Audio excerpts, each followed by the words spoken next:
Okay, well, welcome everybody. Good to see you here and another week of this beautiful community. I'm here with Colleen, per usual. Hi. Say hi. Yep. And gosh, I don't think we have a ton of announcements. Colleen and I talked about how, for July, we don't have any really scheduled classes other than our monthly next step classes. So our next classes aren't until August. I think we have a human Reiki 1 and 2 and an animal Reiki 1 and 2 in Master in August. So if you both are live online, so if you are looking to join those, you can go to Reiki Lifestyle and look under our classes page and register for those there. And the other thing is that we will actually not be having our distance Reiki share next Tuesday. So here in America, it's our Independence 4th of July, and it actually falls on Tuesday. Colleen and I are a little uncomfortable about not having our weekly share, just to be, completely honest. It feels weird because we haven't missed one for 3 years now. But we figured, well, it is a holiday that day. And it's a really big one here. And so kind of like Christmas or New Year's or one of those, if it were to fall on a Tuesday, we would take it off. So we are going to not be here next Tuesday, and we'll send out a reminder email as well for that, which also means though that we will not have our, the information and the meditations from this Tuesday on our YouTube on Thursdays. So just, for those of you that are subscribed to the Reiki Lifestyle YouTube channel, there won't be one. There may be in meditation next week, but there won't be this kind of format for it.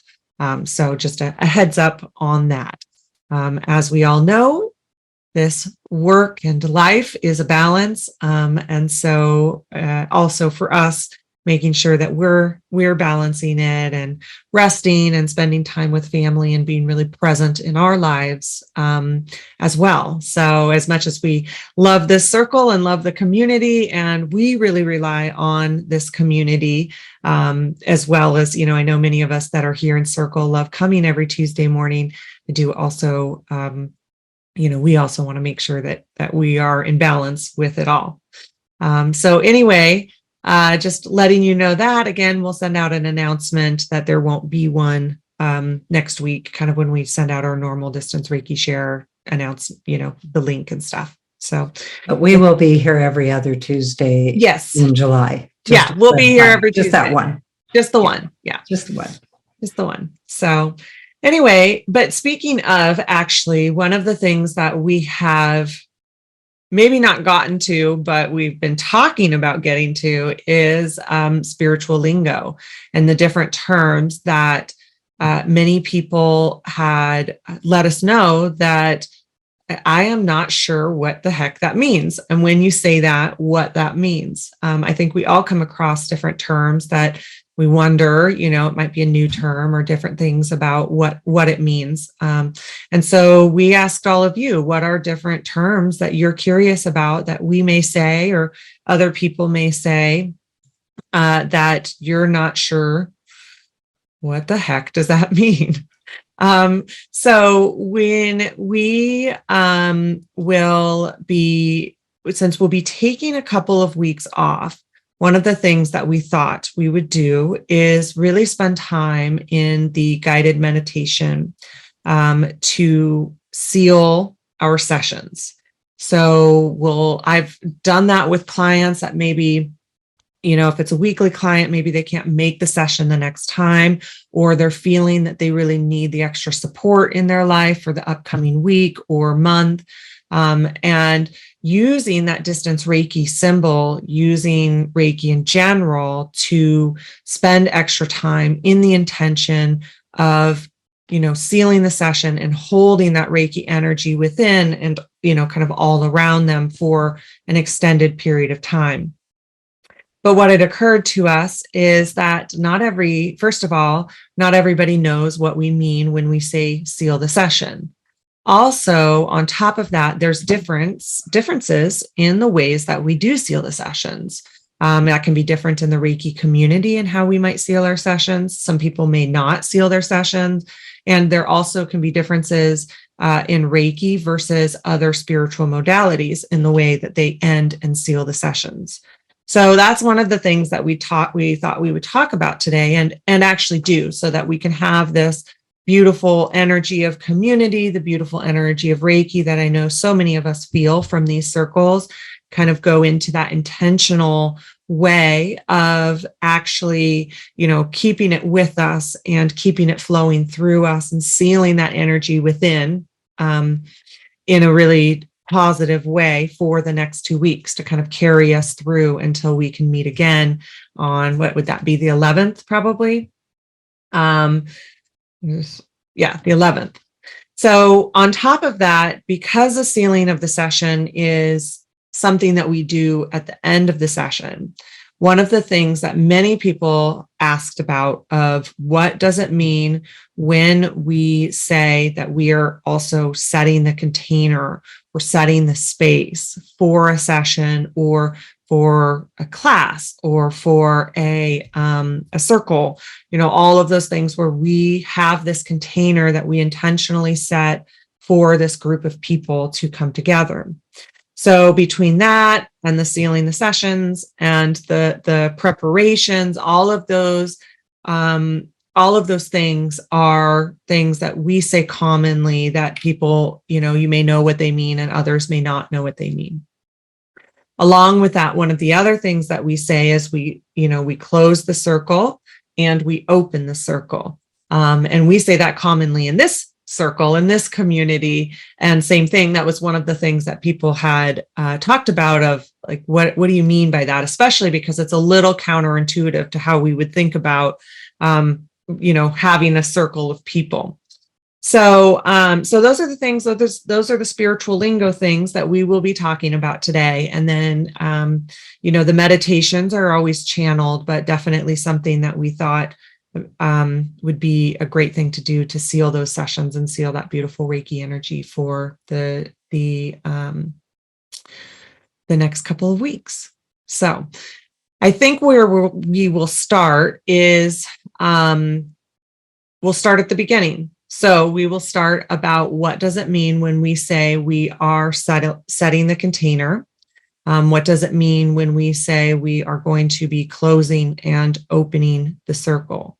So when we say that we are, and also our preparations, because the container that we talk about in this space, setting the container that we talk about is also a part of many of our preparations for different things that we may do, whether it's a session, whether it's a Reiki share, Reiki circle, whether it's a class, whether it's a ceremony. Many of us are going to participate in our own set of preparations. And one of the things that Colleen and I do, all preparations are going to help set the space for whatever activity we're doing. But one of the things that Colleen and I do in the circles, in the sessions and classes is really go in intentionally and create that container that we are all going to be within for whatever activity we're doing.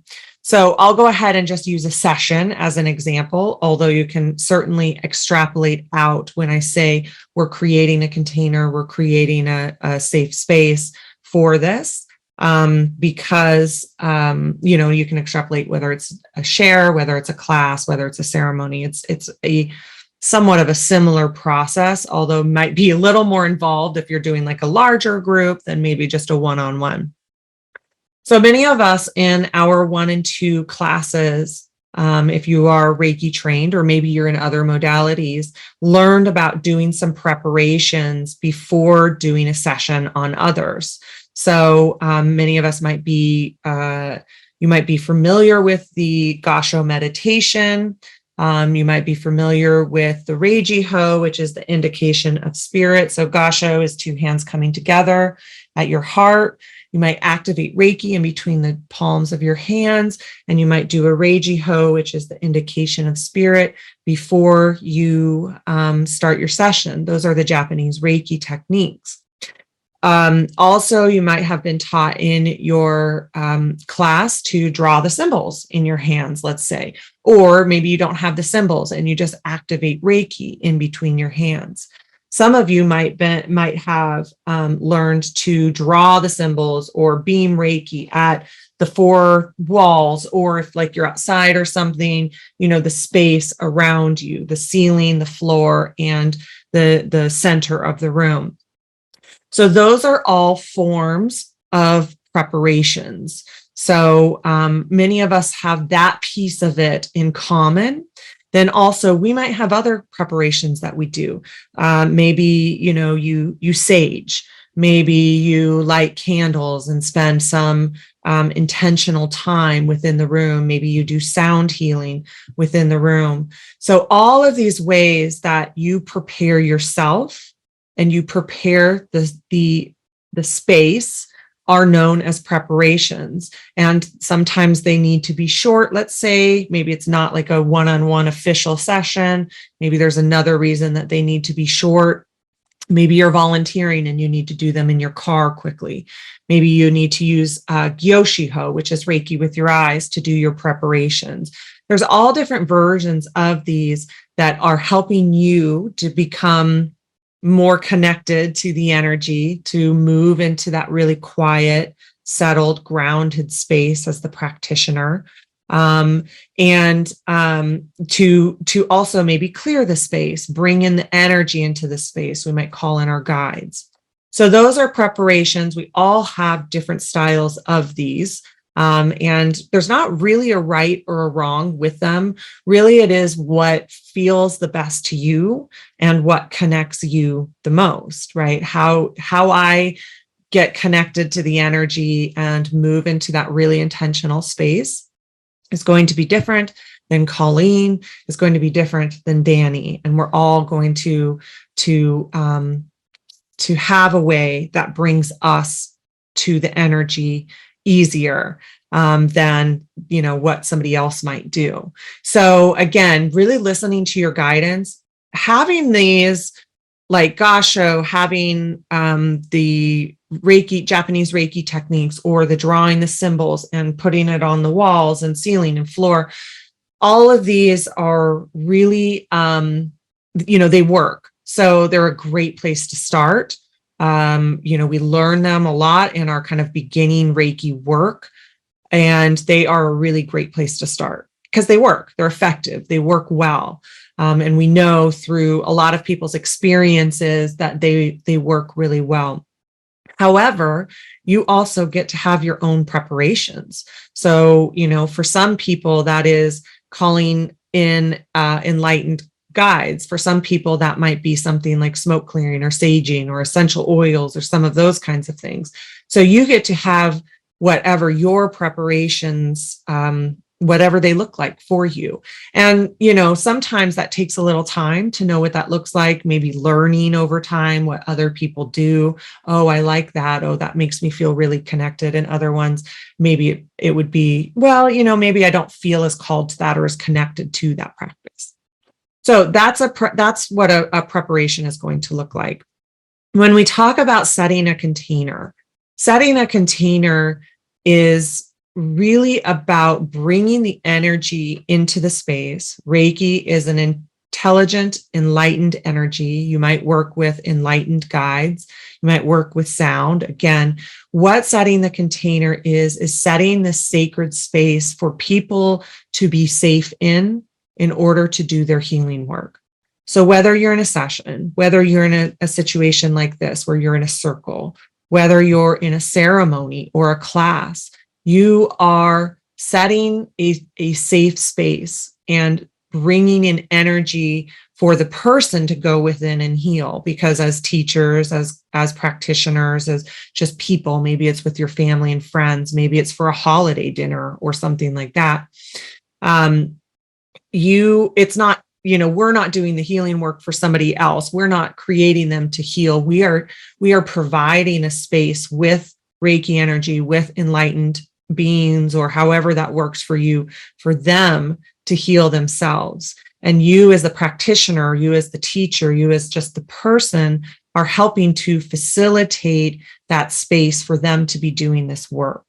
And so it's really important that you do create a very safe space. It's important that you are utilizing, or I should say that you are having the energy help that process for them. And you are bringing that in for them and creating this.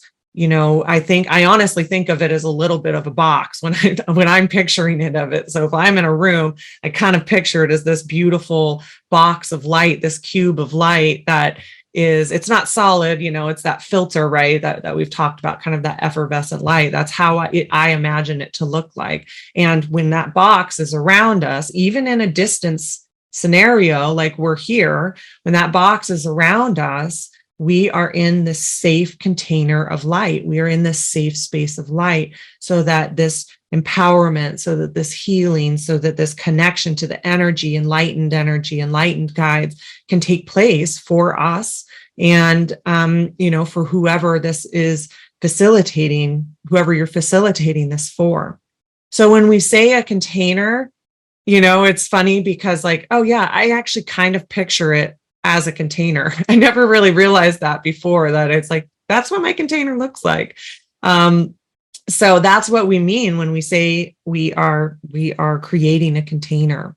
And when we say, that we are closing the circle or opening in the circle, when we're closing the circle, we are bringing the circle together. So you are actually bringing the circle from like this to like this. And I picture it kind of like if we were in person, that we are hand in hand, creating a circle that's from all of our different places to bring us together as a circle. And as you all well know, that can be done at a distance, just like we do here, where we say, we're closing the circle.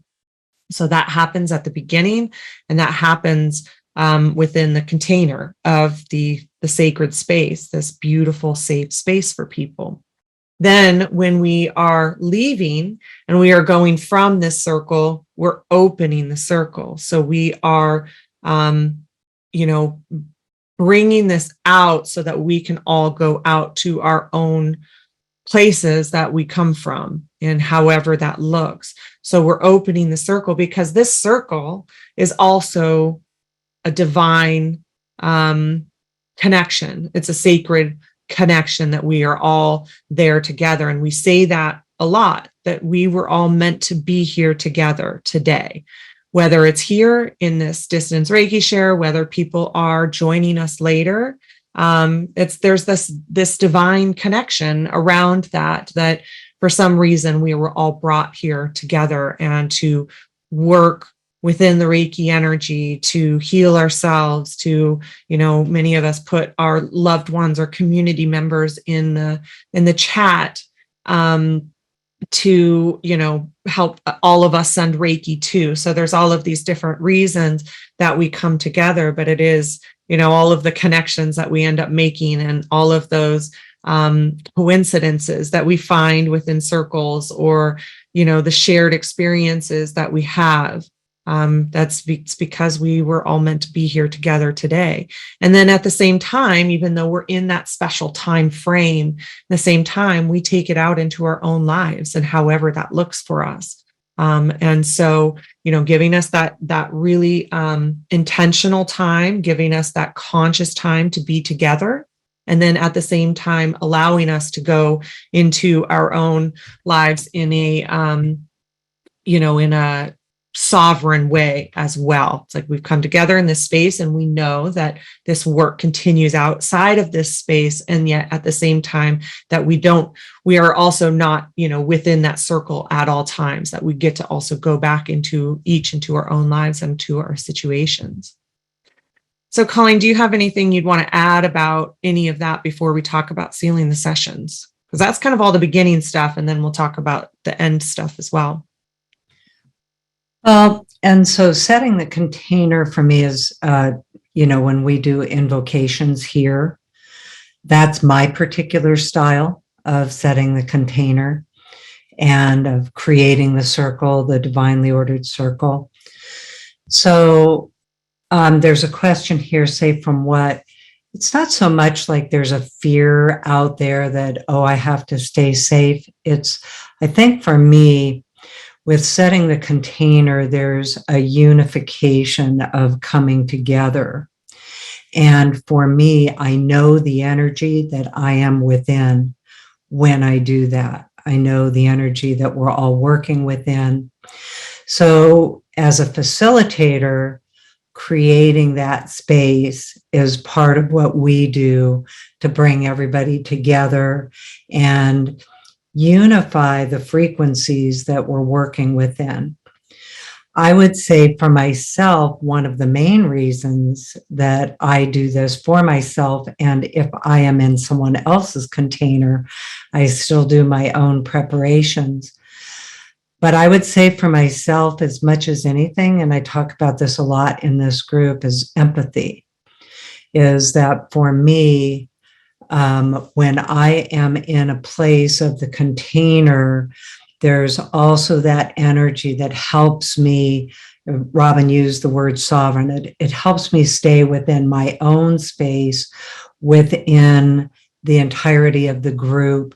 So I'm not picking up on all the different frequencies from outside of the container. So that's the other part of it. Part of it also comes from our training in, setting a space, bringing a consistency of energy that we're all working within. That's what the invocation does. So again, I don't particularly think of it like safety and, the big bad wolf is out there, but it's comfortable. I feel, safe, I guess is the right word for it. I feel safe within the container. I feel like all of us are, that we're just in this unified energy and a higher frequency of that unified energy. But for myself, and, as Robyn was talking about it, we do the same thing in our team meetings or when she and I are going over what we're going to be working with or what our classes are. And we create that container so that we're in that, working within the same frequencies, the same energies. So anyway, and the other thing I think I would add, like a unified force field. But I think I would also add the other thing is that can be done however you need it to be done in the situation you're in. So let's say I'm in a situation where I am setting the space. For instance, I've officiated weddings where people have a different belief system than what my invocation would be for them. Like, they wouldn't use that languaging, but I still want, as the officiant, I'm still wanting to create a clear space. So I would also do that either in advance, or I would also do it as just through my thoughts.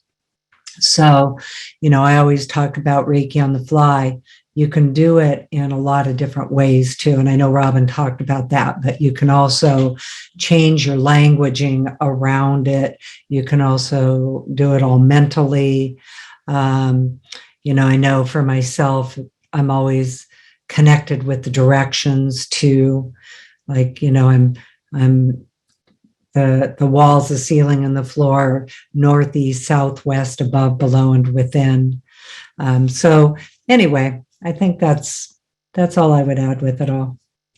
Well, so when we talk about sealing the session, many of us will seal the session as practitioners for ourselves. If we are doing self-Reiki or self-energy work, as Joe said in the chat, used to seal the attunement. And so there's a lot of different reasons that we might seal the session. So you might have been taught, in your Reiki 1 or Reiki 1 and 2 class, to, something along the lines, I seal my session with love and light, love and light, love and light. And essentially what that is doing is it is, again, kind of containing the power of the session, the Reiki energy within the person. Because as we go from that space where we have had a session or have been doing self work or self Reiki, we would want to hope that it stays with us, right? That it also continues after the fact. So again, sealing the session, many of us are going to have different ways that we do it. Different modalities have different ways that we do it. How Colleen and I kind of think about it is that we think of it in the way of like, it keeps the Reiki running after the session, keeps the healing and the empowerment going after the session in a way that ourselves and our higher selves can, that we can receive it in the times. Because sometimes, after a session, we might have to drive, or we might be going back into our busyness, and we need to be in a place where we're not, as we know, that Reiki state that we can get into after a session or self Reiki, where we're just like kind of noodly, for lack of a better way to say it. I know I've felt that way before, come out of a session just like a total noodle. So we might have to go into a different kind of, space that we might be in for our lives, but that the power of this session continues and the Reiki continues to run, and that all of these things stay within us in the way that they need to. And then also anything that we need to releases. And I think that, sometimes we can feel that in a physical manner. Many of us might have, we might get a headache or some of those kinds of things after a Reiki session. So again, that releasing that can happen. I do also think of that part of it that might be happening after a session, but that process continues after the session, that the process, and that beautiful Reiki energy, that process of it continues to flow through us as a client, as somebody who's receiving the Reiki energy. So, or if we've called in enlightened guides to, have them stay with us as we are integrating the work of the session. So allowing that integration to continue, allowing that process of integration to continue. I know for me, when I'm sealing the session, I always use the distance symbol. So, I say, and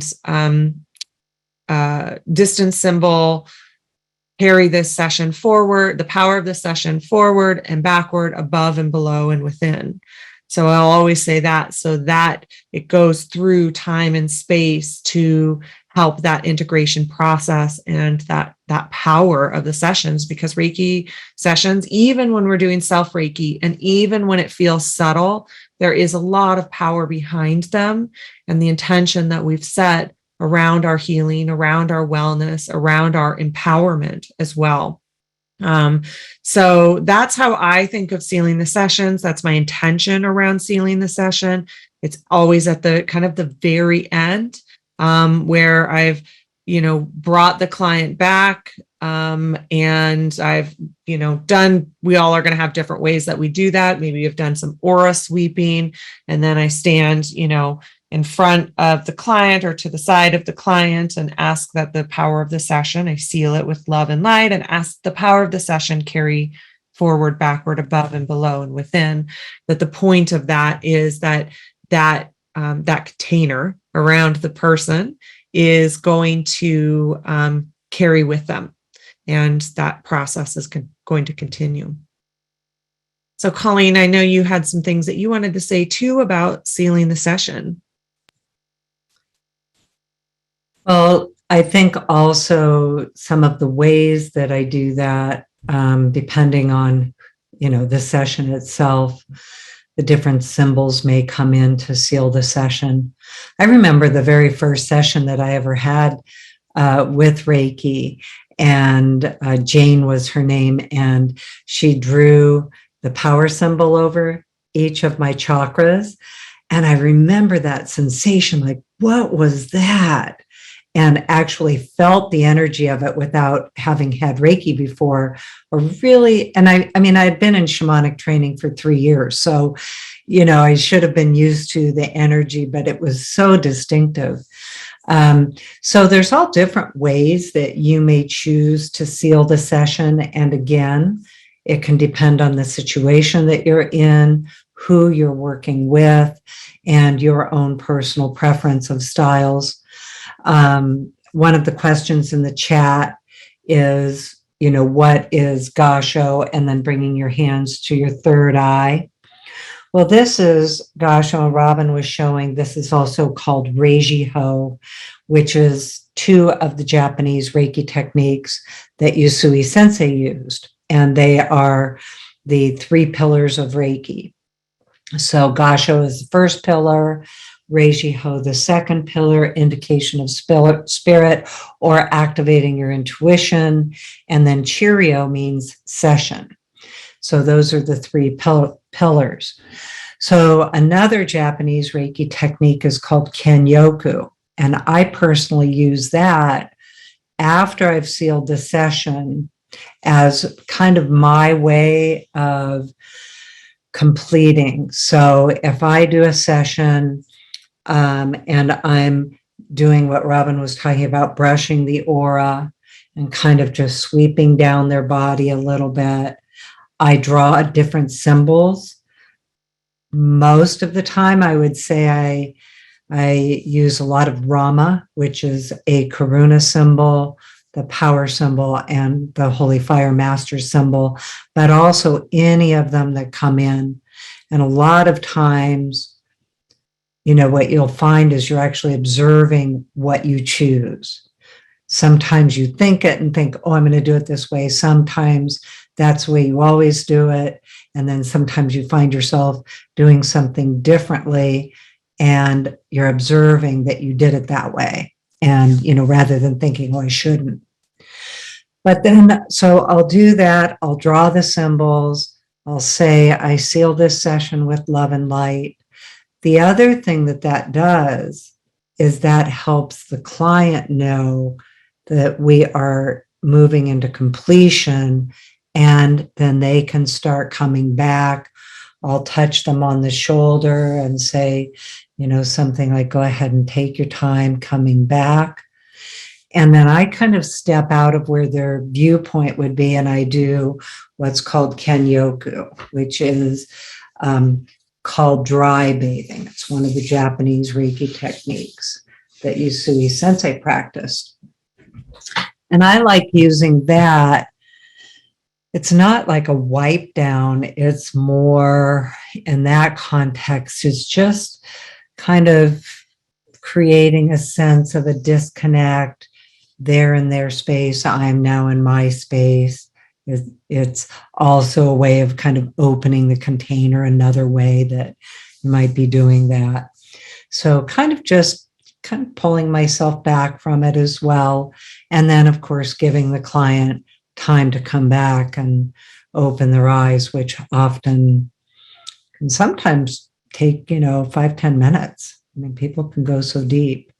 I do find that using Rama, the Karuna symbol, will often have a sense of really bringing them back into their body. So you don't have to have Karuna for that to happen, but that is one of the natures of that energy, is that, it helps people as they've kind of, gone into that deep Reiki space, and maybe I know they're going to be driving or whatever. I can also use that symbol, and it can really kind of ground them a lot with it too. So, but again, as Robyn said, there are lots of right ways to do this, and you can pick your way. You may have a routine that you like to use, and then it also may be dependent on where you are and how you're doing the work. So, for instance, in medical settings, and this is pre-pandemic, so I haven't been back with it, but volunteering in cancer clinics, they ask you not to do those kinds of things because the people aren't going to know what you're doing. And one of the things I always talk about is first rule of Reiki, never scare the client. So you don't want to be doing stuff that they're going to be like, whoa, what are you doing? So remember, there's lots of right ways to do all of this. And your way in whatever moment you have is the right way for you in that moment. So, always thinking of the client first and what's comfortable for them too. But most of the time, if they're on the table and you do the sealing the session, it's just a completion. And also, as Robyn said, and one of the differences in some of my shamanic work, that we commonly do what is called sending the spirits home. So at the beginning, when you're setting the container, you're calling the spirits in, and they're part of that container. And then in those ceremonies, in the shamanic ceremonies, we do what's called sending the spirits home. And so it's an opening of the circle.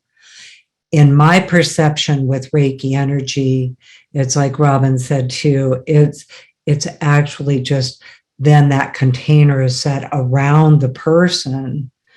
And of course, still for me, I'm not actually dissolving the energy or stopping the energy. It's actually creating a space for the energy to stay with that person and then also with me. So, but again, I am now me, they are now them, and that kind of connection that can happen in a session too is, we each come back to our own sovereignty, our own space. So yeah, lots and lots of right ways to do all of this, you guys. And again, one of the things that I would encourage you to think about is as you find yourself doing things a certain way, a lot of times people will tell me they're questioning about whether it's the right way. First of all, listen to the energy. When you're doing something that is not quite it with Reiki, it's kind of a definite let you know thing. Like if you're in the wondering if you are doing it correctly, it's Reiki lets you know if you're not. And really, the only thing I can say about doing it the right way is or the wrong way. The only way you can really do it the wrong way is if you're inappropriate.